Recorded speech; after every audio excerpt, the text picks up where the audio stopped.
श्रीमंदिर रे आज्ञा पश्चिम द्वार ए पश्चिम द्वार महिमा आपण माने सुनिले मो माँ माने आपण को लोमो टांकुरी उठिबो।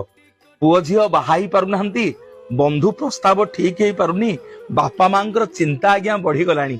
लेखिकी रखंतु ए द्वार ना होचे आज्ञा कामना द्वार।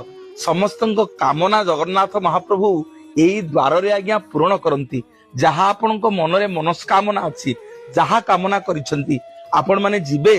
जहार बाहागर हेई पारुनी, जो पुओ झियो मानकर बयस अत्यधिक हे गलानी, ए पश्चिम द्वारर ठीक तृतीय पाहाचरे, एई तृतीय पाहाचरे बसिकरी नीलचक्र पतित पावन बानांकु अनेकरी जगन्नाथ पाखरे मानसिक करिवे, महाप्रभु मो बाहागर कर दियो, मो बाहागर ठीक कर दियो, कि मो पुओर बाहागर हेई पारुनी, मो झियोर बाहागर हेई पारुनी, प्रभु मो मनस्कामना पूर्ण करंतु।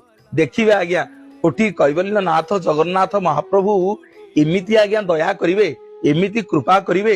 अविवाहित पुओ झियो मानकर विवाहर होई जिवो जगन्नाथंकर ई पश्चिम द्वारर तृतीय पाहाचरे रही नीलचक्र पतित पावन को अनेई मानसिक कले।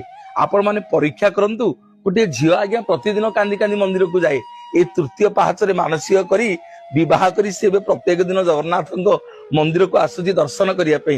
मोर परीक्षा करिए मोर माँ माने पश्चिम द्वार रे तृतीय पाहाच नीलचक्र को जहाँ मानसिक करिवे